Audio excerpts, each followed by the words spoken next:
PM பக்திமழை 24x7 வாருங்கள் நனையலாம். தொந்தியுள்ள கணபதிக்கு அப்பம் அவள் மோதகம், சுண்டலுடன் கொழுக்கட்டையை அள்ளி உண்ணும் ஆனந்தம். தொந்தியுள்ள கணபதிக்கு அப்பம் அவள் மோதகம், சுண்டலுடன் கொழுக்கட்டையை அள்ளி உண்ணும் ஆனந்தம். கண்ணார காணும் வரை கண்ணுறக்கம் இல்லையே, கேட்காமல் அருள் புரிவான் ஆணைமுகப் பிள்ளையே.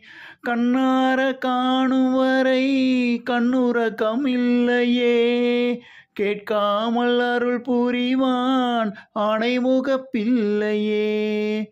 தொந்தியுள்ள கணபதிக்கு. பிடிச்சிருந்தா சப்ஸ்கிரைப், லைக் அண்ட் ஷேர் பண்ணுங்கள். நிறை குறை இருந்தால் கமெண்ட்டில் சொல்லுங்கள்.